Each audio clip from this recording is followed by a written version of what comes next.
está falando aqui é o Marcos Pereira, boas-vindas aqui ao meu canal. Nesse vídeo iremos aprender sobre os modificadores de acesso em Ruby. Os modificadores de acesso, resumindo, é um mecanismo que controla a visibilidade dos métodos dentro de uma classe. E nós podemos utilizar esses modificadores de acesso para a gente dizer o que a gente quer expor para fora da classe, ou seja, a partir de uma instância dela, ou o que a gente quer manter privado ou protegido. E eu vou estar dando exemplos aqui para vocês como é que vai funcionar isso. Então vamos logo aqui adiantar. Vou criar uma classe, vou chamar ela de person, tá? Dentro dessa classe aqui eu vou criar um método que eu vou chamar de name, e aqui eu vou estar retornando apenas uma string, certo? Então eu vou retornar aqui Alan Souza. Se eu voltar aqui, sair da classe, né, eu posso estar instanciando essa classe, eu posso criar aqui uma variável chamada person, que vai guardar a referência da instância da classe person, e eu vou pedir para ele exibir o nome dessa pessoa, dessa instância, né? O nome dessa pessoa. Vou executar aqui e aí vai aparecer aqui Alan Souza, beleza? Por quê? Como é que funciona isso? Por padrão, o Ruby ele entende que todos os métodos declarados dentro de uma classe são métodos públicos. Então não é necessário você dizer para esse método, para essa classe, que esse método name ele vai ser público. Basta só você declará-lo, certo? Mas você pode querer manter um método somente dentro de uma classe e não querer expor ele fora da classe. Ou seja, a partir de uma instância, você pode querer não fazer com que a pessoa ela não tenha acesso a essas informações que estão dentro desse método. Vou dar um exemplo para vocês. Eu vou criar aqui um método privado, então eu utilizo aqui um modificador de acesso private. Esse método privado vai se chamar salário, wage, remuneração. E aqui dentro eu vou dizer qual é o salário dessa pessoa, de Alan Souza. Vou colocar aqui um valor de 1.350. Esse é o salário dele, beleza? Agora, quando eu pedir para mostrar o salário de Alan Souza, simplesmente ele vai me retornar um erro. O erro vai ser private, que está bem aqui, method wage, ou seja, o método wage ele é simplesmente privado. Por ser privado, eu não posso chamar ele fora da classe, nem sequer na instância. Porque muitas pessoas confundem, na verdade, que a variável que person, por exemplo, ela guarda a instância. Ela não guarda a instância, ela guarda a referência da instância, que é um ponteiro que aponta para onde a instância está na memória. Mas a gente pode falar isso em um outro vídeo, beleza? Então aqui ele retornou um erro de no method erro, certo? Então ele retornou um erro aqui. Por quê? Porque eu não posso acessar métodos privados fora da classe.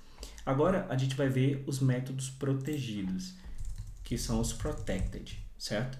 Eu vou criar aqui um método protegido que eu vou chamar de minimal wage, que é salário mínimo, nesse caso. E eu vou dizer que o salário mínimo o salário mínimo aqui dessa pessoa, né? Ela é R$850. Se eu tentar acessar esse minimal wage, deixa eu só comentar essa parte aqui, só para não ficar dando dois erros, tá? Olha só, vou executar o código novamente, olha só o que ele diz. Protected method, né? Mudou, que no erro anterior era private, agora tá método protegido, minimal wage, called for, né? Ou seja, a gente não pode também executar métodos privados fora da classe. Mas Marcos, qual é a diferença disso aqui então?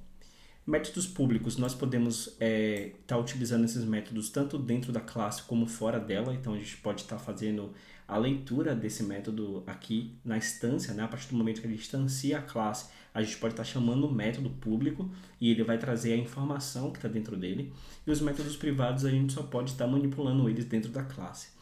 Só que os métodos protegidos, eles têm uma vantagem. A gente pode estar não só utilizando ele dentro da própria classe, como a gente também pode estar utilizando ele em classes filhas. Ou seja, em classes que herdam de person, utilizando aí o sistema de herança da orientação a objetos. Como é que a gente pode fazer isso? Simples. Classe, employee, que é de funcionário, certo? E aqui agora eu vou estar simplesmente chamando um método aqui, ó, minimal wage. Então eu posso fazer def, vou estar declarando esse método, na verdade, minimal wage, que ele vai fazer a substituição, é como se ele estivesse sobrescrevendo o valor que está aqui dentro. Então eu posso fazer algo como self minimal wage vezes 1,75, por exemplo, que é o salário mínimo de 850 vezes 1,75, que vai ser o salário dessa pessoa. Deixa eu até colocar aqui o wage. Qual é o salário de employee? Qual é o salário do funcionário? Vai ser o salário mínimo vezes 1,75, certo? Então, se eu fizer aqui employee.new, deixa eu colocar o E minúsculo aqui, e fizer employee.wage, a gente vai ter o salário de... Opa! Esse aqui, deixa eu apagar esse aqui, né? Fica melhor. Assim, eu herdo de Persian, foi isso que estava faltando. A gente tem um salário aqui mínimo de R$ 1.487,50, certo? Para essa, não para essa pessoa, né? Porque na verdade eu estou pedindo o nome dela aqui, mas a gente poderia alterar o nome. Beleza. Então tem um salário aqui para a segunda pessoa, que é o funcionário ou a funcionária, de R$ 1.487,50. Então essa é a forma da gente utilizar os modificadores de acesso, tanto o private, o protected e até mesmo o public, certo? Não é necessário você declarar aqui, porque todos os métodos que, por padrão, né? Todos os métodos declarados dentro de uma classe, eles são públicos, a não ser que vocês modifiquem ele. Então, nesse caso aqui eu estou modificando o método wage, de remuneração, e minimal wage, de um mínimo de remuneração, ou seja, salário mínimo. Então, aqui eu estou fazendo essas modificações para ele ser privado e protegido, a partir então de uma classe, de um sistema de herança.